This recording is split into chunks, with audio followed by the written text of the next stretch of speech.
कबीर साहेब के बीजक इस ऐतिहासिक ग्रंथ में से हम रमेनी 5 पर अभी विस्तृत विवरण देखेंगे।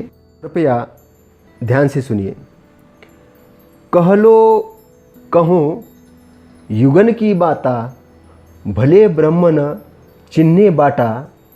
हरिहर ब्रह्मा के मन भाई, बीबी अक्षर ले युक्ति बनाई। बीबी अक्षर का किन्न बंधाना, अनहद शब्द ज्योति परमाना। अक्षर पढ़ी गुनी राह चलाई, सनक सनंदन के मन भाई। वेद कितेब किन्ह विस्तारा, फैल गैल मन अगम अपारा। चहु युग भक्त न बांधल बाटी, समुझी न परली मोटरी फाटी। भय भय पृथ्वी दहु दिश धावे, अस्थिर होय न औषध पावे।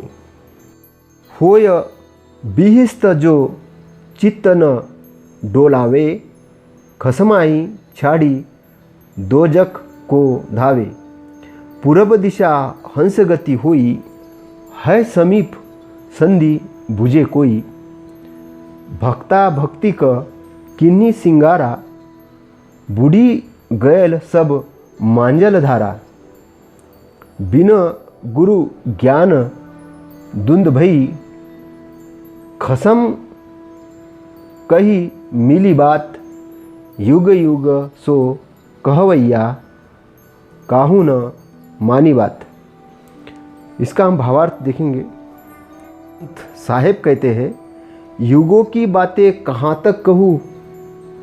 संसार के लोग ब्रह्म के स्वरूप को भूल गए, सही रास्ता नहीं परख सके।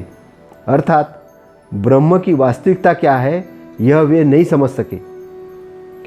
विष्णु महादेव तथा ब्रह्मा के मन में भी यही बात अच्छी लगी और वे ओम सोम आदि 2 अक्षर मिलाकर ब्रह्म की व्याख्या करने तथा संसार सागर से तरने का उपाय बताए। इस संसार ब्रह्म को व्याख्या करने के लिए 2 अक्षरों की परिपाटी बनाई और उस अनाहनाद श्रवण तथा ज्योति दर्शन को ब्रह्म का प्रामाणिक साक्षात्कार मान लिया। शास्त्रों को पढ़ सुनकर संप्रदाय चलाए गए और सनक सनंदनादि को भी ये मार्ग अच्छे लगे। वेदों और किताबों का बहुत विस्तार हुआ। इन अगम अपार वाणियों यो शब्द जालों में मनुष्य का मन बिखर कर उलझ गया। भक्तों ने चारों युगों में भक्ति मार्ग की योजना बनाई है। उनके समझ में यह बात नहीं आई कि हमारे ऊपर भ्रम की मोटरी फट पड़ी है। संसार के मनुष्य भयभीत होकर 10 दिशाओं में भटकते हैं, न वे स्थिर होते हैं न उन्हें बोध यो शांति रूपी औषधि मिलती है। यदि मनुष्य अपने चित्त को चंचल नहीं करे तो उसे तत्काल सुख की प्राप्ति होगी। चित्त अपने चेतन देव को छोड़कर विषय वासना रूपी नरक में दौड़ता है। हंस की स्थिति तो ज्ञानपरक दशा में है। यह तत्व सबके पास है, परंतु इसका रहस्य कोई विरला ही समझता है। भक्त लोग भक्ति का श्रृंगार करते हैं और सब संसार सागर में डूबकर मरते हैं। साहेब ये कह रहे हैं कि संसार सागर में भक्ति का श्रृंगार करके डूबते हैं, मरते हैं। क्यों? क्योंकि वो वासना का त्याग नहीं कर पाते, वो अपनी स्वरूप स्थिति में नहीं आ पाते, अपनी स्थिति में नहीं आ पाते, वो उस चेतन स्थिति में नहीं आ पाते, वो उस मार्ग को नहीं जानते कि जहाँ चित्त शून्यवत होता है। शून्यवत होने का मतलब है कुछ नहीं होना, ऐसा नहीं है। शून्यवत यानी जागृति की सबसे अपार स्थिति, जहाँ से चेतन प्रकाश की स्थिति में व्यक्ति आता है। शांत स्वरूप, जहाँ से संकल्प विकल्प विचार सब शांत हो जाते हैं, उस स्वरूप स्थिति के अंदर में जब व्यक्ति आता है, वो स्वरूप ज्ञान है उसका, वो चेतन ज्ञान है। वो खुद व्यक्ति उस स्थिति में जब आता है तब उसे वो ज्ञान का प्राप्ति होता है। लेकिन केवल व्याख्या करने से, कुछ भी बड़बड़ करने से, कुछ भी किताबें पढ़ने से ये चीज़ें नहीं मिलने वाली। शब्द जालों के इसमें भटक कर ये नहीं मिलने वाला। इसलिए भ्रम में भटकने के बजाय भ्रम से बाहर निकलो और कबीर साहब के सुझाए हुए मार्ग से आगे बढ़ो। रमैनी 6 वर्णहु कौन रूप वो रेखा, दूसरा कौन आही जो देखा, वो ओमकार आदि नहीं वेदा, ताकर कहू कौन कुल भेदा, नहीं तारागण नहीं रवि चंद्रा, नहीं कछु होते पिता के बिंद्रा, नहीं जल नहीं थल नहीं थिर पवना, को धरे नाम हुकुम को वरना, नहीं कछु होते दिवस निजु राति, ताकर कहू कौन कुल जाति, शून्य सहज मन सुमिरते, प्रगट भई एक ज्योत, ताही पुरुष की मैं बलिहारी, निरालंब जो होत।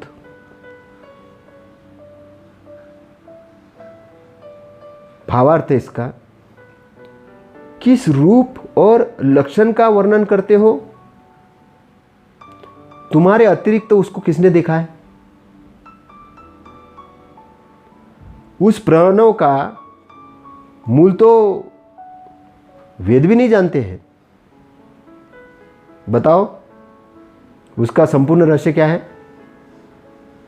कहते हैं पहले तारागण, सूर्य, चंद्रमा, पिता के वीर्य, जल, पृथ्वी, आकाश, वायु आदि नहीं थे।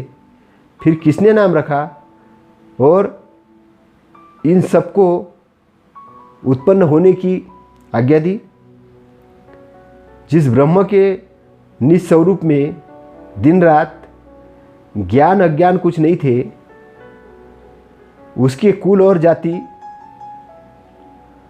अर्थात गुणात्मक लक्षण के क्या वर्णन करते हो? सहज मन से स्मरण करते हुए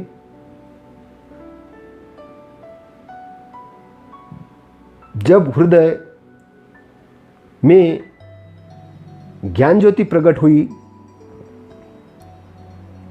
मैं उस पुरुष की प्रशंसा करता हूँ जो स्वतंत्र हो गया, स्वतंत्रता से विचार करता है, उसकी मैं प्रशंसा करता हूँ।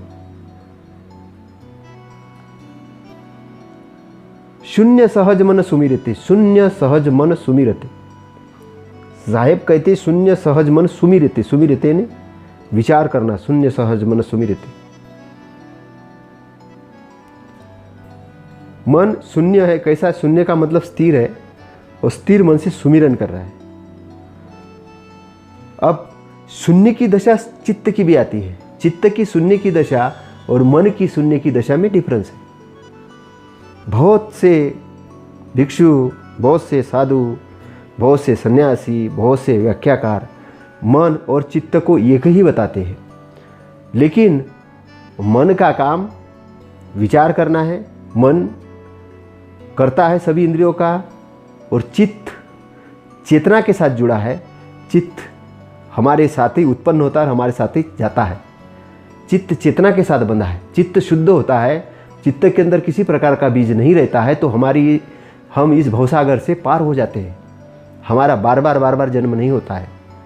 जब राग द्वेष मोह से मूढ़ता से चित्त पूर्णतः शुद्ध होता है, पूर्णतः शुद्ध हुआ चित्त वो किसी प्रकार का कोई बीज न होने से उत्पन्न होना उसका बंद हो जाता है और वो निब्बान के एरिया के अंदर में एंट्री कर लेता है, जिसको चेतन वाला एरिया कबीर साहब कहते हैं। चेतना, शांति एरिया, आनंद वाला एरिया, बसंत वाला एरिया, उत्साह वाला एरिया, वो एरिया जिसका तथागत निब्बान कहते हैं, उस एरिया को ये शून्य वाला एरिया चित्त का। तो मन शून्य मन यानी स्थिर मन सुमिरन करे, स्मरण करे, तब क्या होता है कि प्रगट भई एक ज्योत, तब एक ज्योत प्रकट होती है। ज्योत कौन सी है? आपके ज्ञान की, आपके प्रज्ञा की। प्रकाश में प्रज्ञा होती है और कबीर साहब उसको विवेक कहते हैं, बुद्ध उसको प्रज्ञा कहते हैं। प्रज्ञा के अंदर में एक ज्योत प्रकट होती है। उस ज्योत के अंदर से आपको सारी चीज़ साफ साफ दिखाई देती है और साफ साफ दिखाई देने के कारण आपका स्व विवेक जागता है, प्रज्ञा जागती है और स्व विवेक जागने से आप सही और गलत को समझते हो और सही गलत को समझते, गलत को आप हटाते हो, सही को ग्रहण करते हो। समयनी 7 को हम देखेंगे। तहिया होते पवन नहीं पानी, तहिया सृष्टि कौन उत्पानी, तहिया होते कली नहीं फूला, तहिया होते गर्भ नहीं मूला, तहिया होते विद्या नहीं वेदा, तहिया होते शब्द नहीं स्वादा, तहिया होते पिंड नहीं बासु, नहीं धरनी न पवन आकाशु, तहिया होते गुरु नहीं चेला, गम्य अगम्य न पंथ दुहेला, अविगति की गति का कहो, जाके गाँव न ठाव, गुण बिहुना पेखना का कही लीजिए नाव। भावार्थ इसका, उस समय वायु और जल नहीं थे तो सृष्टि किसने बनाई? उस समय न कली थी, न फूल, न गर्भ था, न उसका मूल वीर्य। उस समय न विद्या थी, न वेद, न शब्द था, न स्वाद, न तो तब शरीर था और न उसमें जीव का निवास। उस समय न पर्वत थे, न पृथ्वी, न हवा थी, न आकाश। उस समय गुरु और शिष्य भी नहीं थे। उस समय सरल और कठिन दोनों मार्ग भी नहीं थे। फिर जिसका पता मुकाम कुछ नहीं है, उस अज्ञात की बातें क्या करते हो?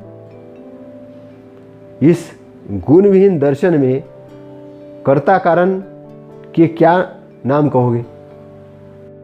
रमयनी 8। तत्वमसि इनके उपदेशा, ई उपनिषद कहे संदेशा, ई निश्चय इनके बड़धारी, वाहिक वर्णन करे अधिकारी, परम तत्व का निज परमाना, सनकादि नारद सुकमाना। याज्ञवल्क्य ओ जनक संवादा, दत्तात्रेय वही रस स्वादा। वही बात राम वशिष्ठ मिली गाई, वही बात कृष्ण उद्धव समुझाई। वही बात जो जनक दुढ़ाई, देह धरे विदेह कहाई। कुल मर्यादा खोय के जीवत मुआ न होय, देखत जो नाही देखिया, अदृष्ट कहावे सोय। भावार्थ, वह तू ही है, यही इनके उपदेश है। उपनिषदें यही संदेश देती है कि इनको इसका बड़ा भारी निश्चय है। अधिकारी सत्पात्र से मिलने पर इसी की व्याख्या करते हैं। यही इसका प्रामाणिक परम तत्व है। सनक, सनंदन, सनातन, सनत कुमार, नारद, शुकदेव आदि ने इसी सिद्धांत को माना है। याज्ञवल्क और जनक का संवाद इसी पर हुआ है। दत्तात्रेय जी ने इसी का रसास्वादन किया है। राम और वशिष्ठ ने परस्पर इसी बात पर बहस की है। इस बात को कृष्ण ने उद्धव को समझाया है। जनक को इसी बात का निश्चय कराया गया है। वह देह में रहते हुए भी विधेयी कहलाए हैं, परंतु केवल कुल की मर्यादा छोड़ देने से कोई जीते जी मुर्दा नहीं हो जाएगा। जो देखते हुए भी अनदेखा करता है वह विवेक नेत्रों से रहित ही कहलाएगा। जिस सत्य सार एवं परम तत्व को तू खोज रहा है वो तो तू ही है। यही तो अध्यात्म का निचोड़ है।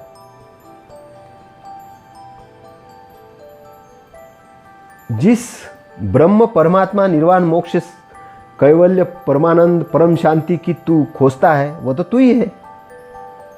तत्व तत्वी आसी यही सचमुच ही असत्य महत्वपूर्ण भाव है, परंतु उपनिषद, भागवत, योग वासिष्ठ आदि ग्रंथों में इनकी व्याख्या इतनी उलझी है कि उनमें इसका सही समाधान होना ही असंभव है। जिस तत्व को मैं खोजता हूँ वह मैं ही हूँ, यहाँ तक तो तथ्य है। परंतु जब यह कहा जाने लगता है अहम वेदम सर्वम में, अहम य इदम सर्वम, यह सब कुछ मैं ही हूँ, यह सारा विश्व ब्रह्मांड मैं ही हूँ, तब आत्मज्ञान का अतिरेक किया जाता है, जिससे विवेक ज्ञान से कोई मतलब नहीं है रहता। कहा जाता है कि सर्वोच्च स्थिति में जाने के लिए आनुभविक जगत से ऊपर उठना ही होगा, परंतु यह आनुभविक जगत से ऊपर उठना तो हुआ नहीं, उसमें उलझा जाना ही हुआ। मनुष्य अनुभविक जगत से तो तब ऊपर उठता है जब वह सम्यक समाधि की अवस्था में पहुंच जाता है। सारा विश्व ब्रह्मांड मयी हूँ, यह तो मन का अयथार्थ व्यायामी है, जो एक जिज्ञासु को भ्रम में डालने वाले के सिवाय कुछ नहीं है, तथा ब्रह्म ज्ञान या आत्मज्ञान के नाम पर एक उलझाने वाला ही है। आत्मज्ञान का सच्चा स्वरूप तो यह है कि साधक विवेक द्वारा अपने आप चेतन तत्व को जड़ जगत से सर्वथा निकाल ले। परंतु यदि वह अपने आप को सब में मिलाकर अपने आप को जड़ चेतन एक समझने लगा, जड़ और चेतन को जब वो एक समझने लगता तो जानो वो संसार में ही उलझ गया। ऊपर नीचे, दाएं बाएं, आगे तिरछे मैं ही हूँ, इस धारणा का साक्षी न विवेक बुद्धि है और न यह समाधि का विषय है। यह आत्मज्ञान की एक भावुकता है जो स्वरूप ज्ञान के जिज्ञासु एवं विद्यार्थी को केवल भ्रम में डालती है। इसलिए सद्गुरु साहेब कबीर कहते हैं, और इसको वो स्वीकारते नहीं है, वे कहते हैं तत्वमसी इनके उपदेशा, इनके शब्द ध्यान देने योग्य है।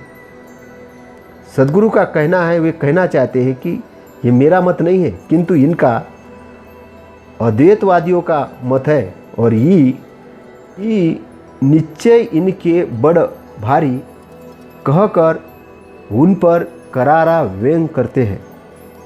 सद्गुरु कहते हैं कि इनका यह बड़ा भारी निश्चय है कि अनंत विश्व ब्रह्मांड सब मैं ही हूँ। बड़ भारी शब्द अधिक ध्यान देने योग्य है। व्यंग का पूर्ण जोर इसी शब्द पर पड़ता है। सद्गुरु यथार्थवादी संत है। वे कहते हैं कि यदि कोई कुल गोत्र का अहंकार त्याग कर आत्मज्ञान में रमने लगा तो ऊंचा काम है, परंतु यदि वह जीवित आदमी मुर्दा के समान अचेत नहीं हो सकता, अर्थात जीवित मुआ न होए। ज्ञानी जब साधना करते हैं तो समाधि लगाने के बाद वे शून्य की स्थिति में होते हैं, लेकिन इसका मतलब ये नहीं कि वे अचेत होते हैं। उसमें चेतना होती है, जागृति होती है, और जागृति का जो स्तर होता है वो बहुत ज़्यादा होता है। जैसे कि एक तालाब है, और तालाब जब शांत होता है, स्वच्छ होता है, तो उसमें पूरी चीज़ स्पष्ट रूप से दिखती है। लेकिन तालाब के अंदर में मछलियाँ तैर रही है, गंदा पानी है, तो विचार भी जब चित्त में चल रहे होते हैं, इधर उधर की कल्पना सब चल रही है, तो व्यक्ति की दृष्टि इतनी स्वच्छ नहीं होती। लेकिन समाधि जब लगती है, सम्यक समाधि की जब दशा आती है और सारी चीज़ जब शांत होती है, तो जो स्वच्छ तालाब में सभी प्रतिबिंब देख सकते हैं, वैसे ही चेतना की स्थिति होती है। वो अचेतन की चीज़ स्थिति नहीं है, चेतना की स्थिति है, और चेतना का स्तर बहुत ज़्यादा हाई लेवल का होता है। उस चेतना के स्थान में ही आपको बहुत सारे अनसुलझे सवालों के जवाब मिलते हैं। रमैनी 9 को हम देखेंगे। बांधे अष्ट कष्ट 9 सुता, यम बांधे अंजनी के पुता। यम के वाहन बांधे जनी, बांधे सृष्टि कहाँ लो गनी। बांधे हु देव 33 करोरी, संभरत लोह बंद गौतोरी। राजा सबरे तुरिया चढ़ी, पंती सबरे नामले बड़ी। अर्थ बिहुना सबरे नारी, परजा सबरे पुहुमी झारी। साखी है, बंदी मनावे ते फल पावे, बंदी दिया सो देय। कहे कबीर सो उबेर, जो निशी बासर नाम ही ले। भावार्थ इसका, कष्टदायी 8-9 रस्सियों में जीव बंधे हैं। वासना ने माया के गुलामों को बांध लिया है। वासना के हाथों सभी देहधारी बंधे हैं। कहाँ तक गिनाऊं, सारी सृष्टि ही बंधी है। संसारियों को जिनके स्मरण से कठिन बंधन के टूटने जाने का भरोसा है, वे 33 करोड़ देवता स्वयं बंधे हैं। ब्रह्मज्ञानी जन तुरीय अवस्था में आरूढ़ होकर अहम ब्रह्मास्मि का स्मरण करते हैं।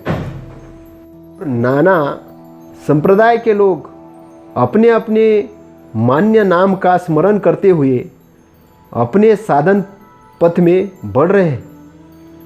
अपने में नारीत्व की कल्पना कर माधुर्य भक्ति करने वाले धनादि की कामना से रहित होकर केवल कल्पित पति की प्राप्ति के लिए उसका स्मरण करते हैं। इस प्रकार पृथ्वी की पूरी प्रजा किसी न किसी प्रकार किसी देवता की पूजा एवं स्मरण वंदन करती है। जो बंधे हुए की वंदना करेगा वह फल में बंधन ही पाएगा, क्योंकि जो बंधा हुआ बंधन ही दे सकता है। गुरु कहते हैं कि उपासकों की यही धारणा है कि जो रात दिन नाम जपेगा वही संसार सागर से पार होगा। सदगुरु साहेब कबीरदास जी ये हमें बताना चाहते हैं कि सारे जीव बंधन में बंधे हैं और उनसे छूटने के लिए वे उनकी वंदना कर रहे हैं जो खुद बंधनों में बंधे हैं या वे नाम जपादि छिछली साधना में पड़े हैं। कष्टदायी 8 और 9 सुतो रस्सियों में जीव बंधे हैं। ये 8-9 शब्द संख्यावाचक है, परंतु इन शब्दों से सद्गुरु किन बंधनों की संख्या बताना चाहते हैं स्पष्ट नहीं है। इसलिए इनके अर्थ में टीकाकार जो भी संख्या दे सर्वसम्मत बंधन के रूप में होना चाहिए। 8 का अर्थ 5 तत्व तथा 3 गुण की अष्टदा प्रकृति भी हो सकती है। 8 सिद्धि और हठयोग के 8 अंग भी हो सकते हैं। इसी प्रकार और कुछ नहीं। 9 की संख्या में 5 विषय और चतुष्टय अंतकरण लिए जा सकते हैं। 9 सिद्धियाँ तथा 9धा भक्ति भी ली जा सकती है।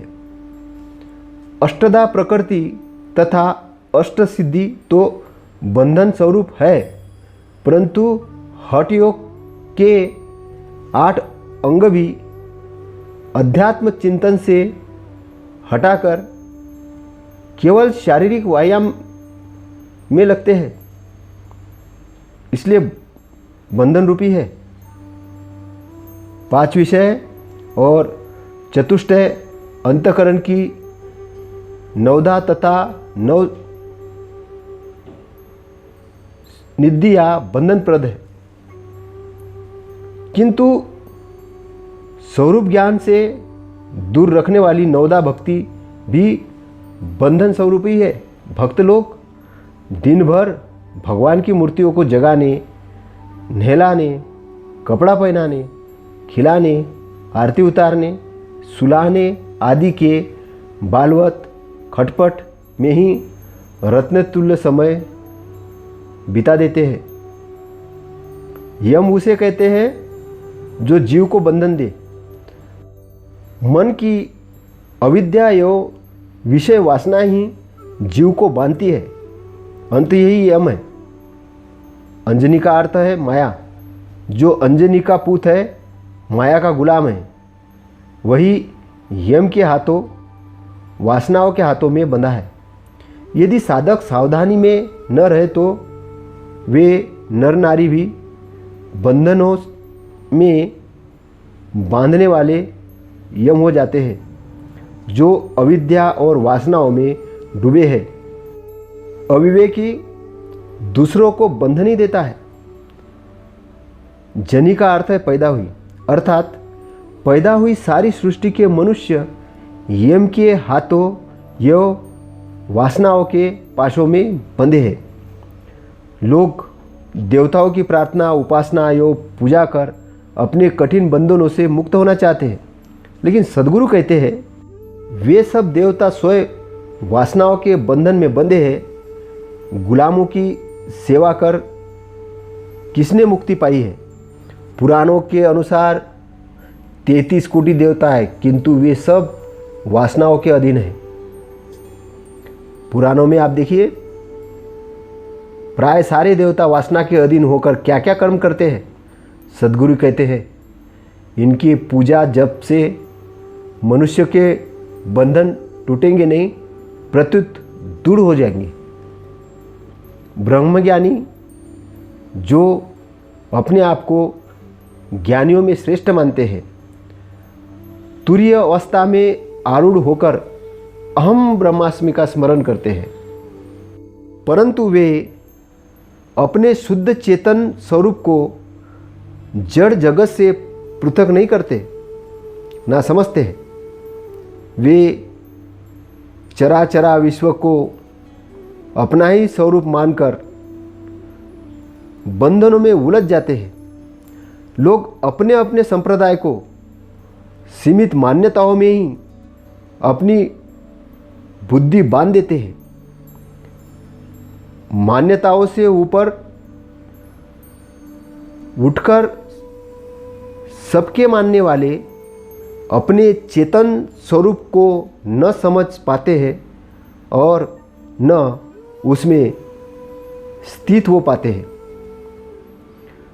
कुछ ऐसे भी अजीबोगरीब साधक होते हैं जो अपने ऊपर एक पति की कल्पना करते हैं और स्वयं को नारी और उसकी पत्नी मानते हैं। वे अर्थ विहुना भक्ति करते हैं, अर्थात धन की इच्छा छोड़कर केवल उस कल्पित पति को पाना चाहते हैं। अर्थ विहुना सबरे नारी का अर्थ ये भी हो सकता है कि वे पुरुष होकर भी नारी बने, भक्त लोगों का सुमिरन भजन अर्थ विहुना अर्थात निष्प्रयोजन है। कार हम इस रमेनी में अगर देखते हैं तो दो विषयों पर प्रकाश पड़ता है, बंधन और बंधन में बंधे हुई की वंदना करना।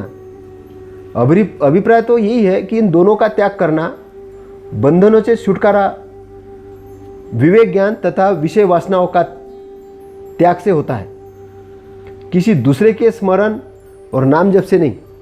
अगर दूसरे का स्मरण करे, नाम जप करे और वो खुद ही वासना में बंधा है, बंधन में बंधा है और आप उसका नाम जप कर रहे हो, भक्ति कर रहे हो, तो आप क्या भक्ति से छूटोगे? वो आपको मार्गदर्शन ही नहीं दे सकता, आपको सही गाइडेंस ही नहीं कर सकता। इसलिए कबीर साहेब कहते हैं कि आप अपनी स्वरूप स्थिति में आओ, यह अंधविश्वास अंधश्रद्धा से और उन सब चीज़ों से छूटो, उसी को अनुसरण करो जो उस बंधनों से छूट गया है, वासनाओं से छूट गया। अगर आप वासनाओं से छूटना चाहते तो वो भी वैसा गुरु करो कि जो वासनाओं से छूटा है। ज्ञानी को गुरु करो, अज्ञानी को नहीं। अगर अज्ञानी को करोगे अज्ञानी ही बनोगे, क्योंकि अज्ञानी आपको अज्ञान के रास्ते में ही ले जाएगा। इसलिए सोच समझ के ही गुरु करो। और गुरु भी क्या करो, अपना स्वरूप खुद जानो, अंतरतम से जानो, स्वयं विवेकी बनो, प्रज्ञावान बनो, ज्ञानवान बनो। अगर आप ज्ञानवान बनते हो, प्रज्ञावान बनते हो, सही गलत की आपको जानकारी मिल जाएगी, तो जो आपका आंतरिक रास्ता होगा, जो मार्ग होगा, वो एक ऐसा मार्ग होगा कि जो एक सतपथ का मार्ग होगा और आपको बंधनों से पार जाने के लिए काम करेगा, इस भवसागर से पार जाने के लिए काम करेगा। अब हम आगे देखेंगे रमैनी 10। राही ले पिपराही बही, करगी आवत काहू न कही। आई करगी भी अजगुता, जन्म जन्म यम पहिरे बुता। बुता पहिरी यम किन्नी समाना, तीन लोकों में किन्न पयाना। बांधेहु ब्रह्मा विष्णु महेशु, सुर नर मुनि ओ बांधु गणेशु। बांधे पवन पावक ओ निरु, चांद सूर्य बांधेहु दो बिरु। साच मंत्र बांधे सब झारी, अमृत वस्तु न जाने नारी। साखी अमृत वस्तु जाने नहीं, मगन भया सब लोए। कही कबीर कामो नाही, जीव ही मरण न होय। हिलते हुए पीपल के पत्ते के समान चंचल मन, कर्मों की राह पर चलने वाले जीवों को लेकर बह गया। परंतु यह किसी ने नहीं कहा कि यह माया का आक्रमण है। आश्चर्य हुआ कि माया ने आकर जीव को ढक लिया। जन्म जन्मांतरों से, या कहना चाहिए अनादिकाल से, मन रूपी यम ने वासना का शक्तिशाली जामा पहन रखा है। अविद्या का बलपूर्वक जामा पहनकर मन सब में समाया हुआ है और त्रिगुणी जीवों के अंतःकरणों में उसी का निरंतर गमनागमन होता रहता है। इसने ब्रह्मा, विष्णु, महेश, सूर, नर, मुनि और गणेश को भी बांध लिया है। प्राणायाम साधने वाले योगी, अग्निपूजक, कर्मकांडी, तीर्थादि, जल का आचरण करने वाली उपासक इत्यादि नहीं, कर्मयोगी और कर्म सन्यासी रूपी दो वीरों को भी मन ने बांध रखा है। मन कल्पित शब्दों के मंत्रजाल ने समस्त जीवों को बांध रखा है। नारी बने लोग अमृत वस्तु से अजानकार है। लोग अमृत वस्तु को नहीं जानते, इसलिए विषय वासना में डूबे रहते हैं। साहिब कबीर कहते हैं, जीव ही अमृत वस्तु है, न उसमें कामना है और न मृत्यु है। अथवा वासना के त्याग देने पर ही जीव अमृत तत्व को प्राप्त हो जाता है। इसकी व्याख्या इस प्रकार है, राही कौन है? जीव है, जो कर्मपथ पर अनादिकाल से भटक रहा है। मन पिपराई है, पीपल के पत्ते के समान तनिक से वासना में हिलने लगता है। जो वासना रूपी वायु है उसमें वो हिलने लगता है। चंचल मन क्या करता है? जीवों को लेके रात दिन बहता रहता है, लेकिन साधारणतः कौन समझता है इसको? मन का वासनात्मक बहाव करगी है, अर्थात माया है। माया अर्थात बंधन है। यह बात अचरज की है कि समर्थ चेतन जीव उस मन में बंधा है जिसका स्वरूप ही कल्पना मात्र है। यह कल्पित मन जीव पर कैसे हावी हो गया? सद्गुरु इसका समाधान करते हैं। जन्म जन्म यम पहिरे बुता, यह मन ही यम है। यह जन्म जन्मांतरों से विषय की खुराक पाते पाते बलवान हो गया है। इसमें बुता का, साहस का, यो बल का जामा पहन लिया है।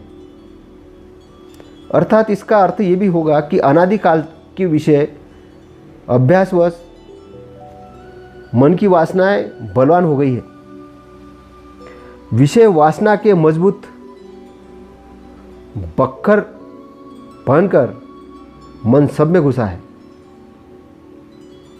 मन विषय वासनाओं के कारण ही बलवान है और सबके अंदर विद्यमान है। वह रजोगुमी और तपोगुमी जीवों को भी नचाता है। स्वरूप ज्ञान रहित सतोगुमी जीवों को भी नचाता है। यहाँ तीन लोक का अर्थ तीन गुण है, जिनके प्रभाव में जीवों की तीन श्रेणियां हैं, जो स्वरूप ज्ञान तथा स्वरूप स्थिति की प्राप्ति में आड़े आए, रोड़ा बने। वह सात्विक कर्म भी मन का बंधन ही है।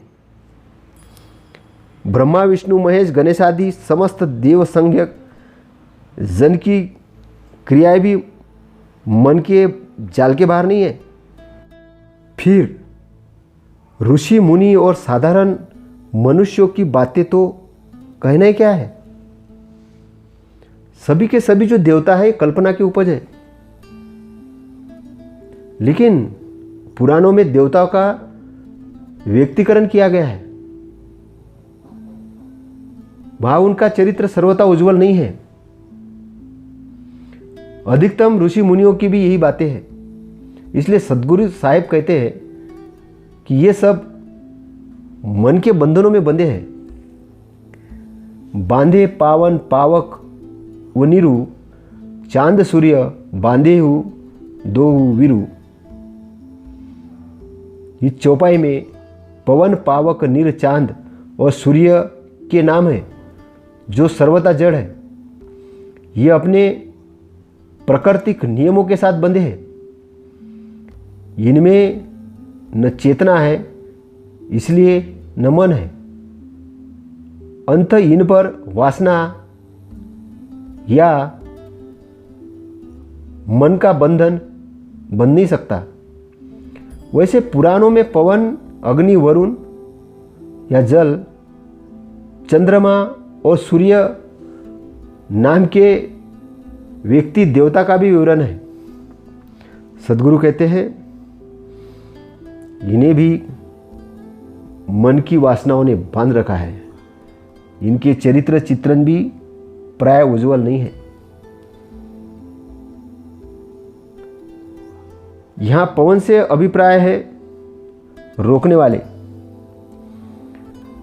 प्राणायाम साधने वाले योगी। पावक से अभिप्राय है अग्नि पूजक, यह हवन तर्पण करने वाले कर्मकांडी। नीरू का अभिप्राय है नीर, गंगा, यमुना, नर्मदा आदि नदियों के जल में स्नान कर पापों से छूटने की इच्छा रखने वाले तथा तीर्थ और देवादि की पूजा करने वाले भक्त। सद्गुरु कहते हैं ये सब मन के आयाम में बंधे हैं। स्वरूप बोध एवं आत्मबोध जो पहुंच जाता है वह मन के आयाम में से, मन के बंधनों से ऊपर उठ जाता है।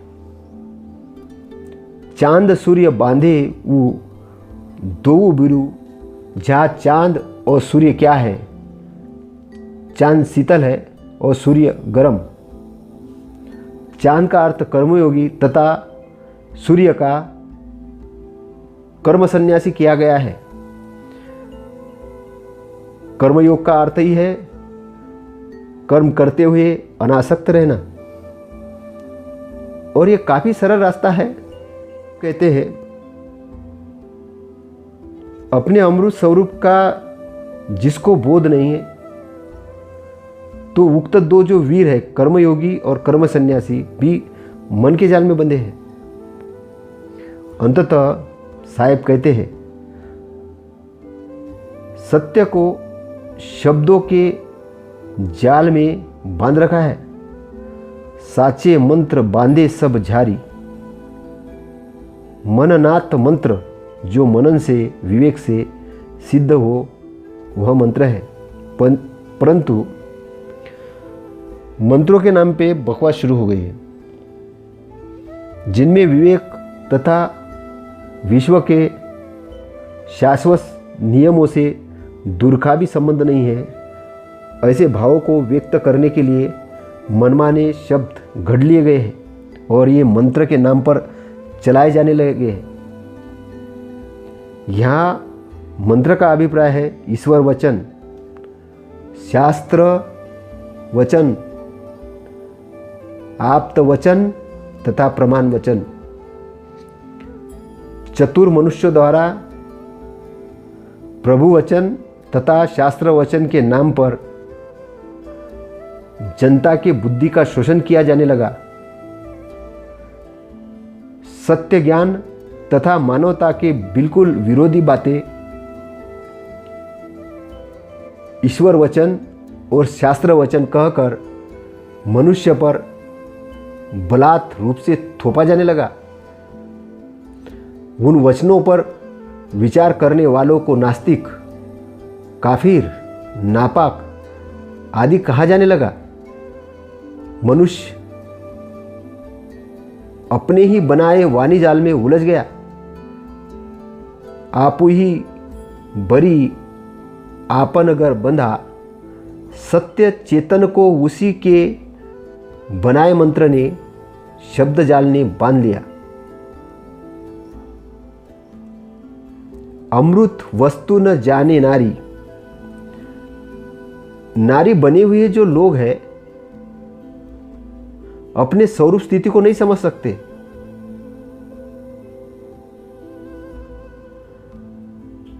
मृत्यु को जड़ कहते हैं और अमृत का मतलब चेतन है।